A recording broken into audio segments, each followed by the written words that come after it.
بسم اللہ الرحمن الرحیم اللہم صلی علی محمد و آلہ و اطرتہ بعدد کل معلوم لک۔ رب کائنات نے ہر صاحب نصاب پر جو عاقل ہو، بالغ ہو، آزاد اور مسلمان ہو، رب کائنات نے اس پہ زکوٰۃ فرض کی ہے۔ قرآن مقدس کے اندر 32 مقامات پر نماز کے ساتھ زکوٰۃ کی فرضیت کا حکم آیا ہے۔ سن 2 ہجری میں رمضان المبارک کے روزوں کے فرض ہونے سے پہلے مسلمانوں پر زکوٰۃ کی فرضیت کا حکم نازل ہوا، اور زکوٰۃ کی فرضیت قرآن مجید سے ثابت ہے۔ زکوٰۃ کی فرضیت کا منکر کافر ہے۔ حدیث مبارکہ میں آتا ہے، تاجدار کائنات سرور انبیاء صلی اللہ علیہ وآلہ وسلم نے فرمایا کہ تمہارے اسلام کا پورا ہونا یہ ہے کہ تم اپنے مالوں سے زکوٰۃ ادا کرو۔ مطلب کہ جب تک اپنے مالوں سے زکوٰۃ ادا نہ کی جائے تب تک ہمارا اسلام ہی مکمل نہیں ہوتا۔ دوسرے مقام پہ آقا دو جہاں صلی اللہ علیہ وآلہ وسلم نے زکوٰۃ کی فضیلت میں یہ ارشاد فرمایا کہ جو شخص اللہ اور اس کے رسول پر ایمان رکھتا ہے اسے چاہیے کہ اپنے مالوں کی زکوٰۃ ادا کرے۔ مصارف زکوٰۃ کتنے ہیں اور کون کون سے ہیں؟ کن کن اشخاص کو زکوٰۃ دی جا سکتی ہے؟ مصارف زکوٰۃ کل 7 ہیں۔ نمبر 1 فقیر، نمبر 2 مسکین، نمبر 3 عامل، نمبر 4 رقاب مکاتب، نمبر 5 غارم یعنی مقروض، نمبر 6 فی سبیل اللہ، اور نمبر 7 ہے ابن سبیل یعنی مسافر۔ یہ مصارف زکوٰۃ 7 ہیں۔ ان میں سے پہلا مصرف ہے فقیر۔ فقیر کون ہوتا ہے؟ فقیر وہ شخص ہے جس کے پاس کچھ نہ کچھ مال موجود ہو لیکن وہ مال نصاب سے کم ہو۔ کچھ نہ کچھ ہو لیکن وہ نصاب سے کم ہو، ایسے فقیر کو شرعاً زکوٰۃ دینا جائز ہے اور اسے زکوٰۃ دی جا سکتی ہے۔ نمبر 2 ہے مسکین۔ مسکین کون ہے؟ مسکین وہ شخص ہے جس کے پاس کچھ نہ ہو، نہ کھانے کے لیے کچھ ہو، نہ ہی پہننے کے لیے کچھ ہو، وہ محتاج ہو، تو اس مسکین کا لوگوں کے سامنے سوال کرنا کھانے کے لیے اور پہننے کے لیے، یہ سوال کرنا بھی جائز ہے، اور ایسے مسکین کو اپنی زکوٰۃ دینا بھی جائز ہے۔ نمبر 3 ہے عامل۔ عامل کو زکوٰۃ دی جا سکتی ہے۔ عامل وہ شخص ہے جسے شریعت اسلامیہ نے، جسے بادشاہ وقت نے یا حاکم وقت نے زکوٰۃ کی وصولی کے لیے مقرر فرمایا ہو، اور وہ لوگوں سے جا کر زکوٰۃ وصول کرتا ہو، اگرچہ وہ خود صاحب مال ہے اس کے باوجود اسے زکوٰۃ کے مال میں سے سیلری اور معاوضہ دیا جا سکتا ہے، وہ زکوٰۃ لے سکتا ہے۔ اگر عامل جسے زکوٰۃ وصول کرنے کے لیے مقرر کیا گیا ہے وہ ہاشمی سید ہو تو پھر اسے زکوٰۃ نہیں دی جا سکتی۔ نمبر 4 ہے مکاتب۔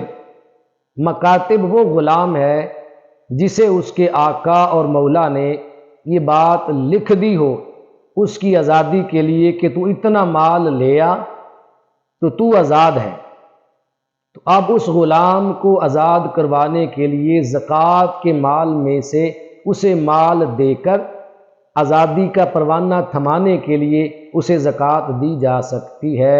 لیکن فی زمانہ، اس زمانے کے اندر آج مکاتب موجود نہیں ہیں۔ فی زمانہ یہ مصرف مفقود ہے۔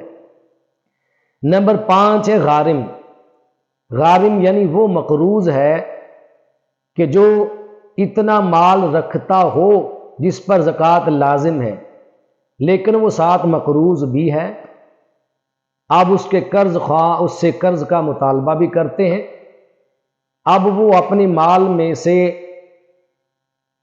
جس سے قرض لیا تھا اس کا قرض واپس کرتا ہے۔ قرض واپس کرنے کے بعد اس کا مال نصاب سے کم رہ جاتا ہے تو اس صورت میں اگر اس کو زکوٰۃ دی جائے تو اس پہ زکوٰۃ لگتی ہے، وہ زکوٰۃ لے سکتا ہے اور اس مقروض کو زکوٰۃ دینا جائز ہے۔ نمبر 6 ہے فی سبیل اللہ، اللہ کی راہ میں زکوٰۃ دینا۔ اللہ کی راہ میں زکوٰۃ دینے کے کئی مطلب ہیں۔ نمبر 1، اگر کوئی مجاہد جہاد کے لیے جاتا ہے، جہاد کی آرزو رکھتا ہے لیکن اس کے پاس زیادہ راہ نہیں ہے، راستے میں آنے جانے کے لیے کوئی ساز و سامان نہیں ہے، کھانے پینے کے لیے کچھ نہیں ہے، اس کے پاس سواری نہیں ہے، تو اسے آپ زکوٰۃ کے مال میں سے سواری دے سکتے ہیں، اسے زکوٰۃ کے مال میں سے زیادہ راہ ساتھ دے سکتے ہیں۔ ایسے ہی اگر کوئی حاجی ہے، وہ حج کو جانا چاہتا ہے اور حج کرنا چاہ رہا ہے لیکن زیادہ راہ، راستے کا توشہ، راستے میں آنے جانے کا جو کھانے پینے کا رہائش کا خرچ ہے وہ اس کے پاس موجود نہیں ہے، تو آپ اس حاجی کو بھی اس کے زیادہ راہ کے لیے اس سے معاونت کر سکتے ہیں، زکوٰۃ کے مال میں سے اسے زکوٰۃ دینا جائز ہے۔ اور اسی طرح دینی مدارس کے طلباء، دینی مدارس کے وہ طالب علم جو اللہ اس کے رسول کی خاطر علم حاصل کر رہے ہیں، اس کو راضی کرنے کے لیے، اگر دینی طالب علم کے پاس کتابیں نہیں ہیں تو آپ زکوٰۃ کے مال میں سے کتابیں لے کے دے سکتے ہیں۔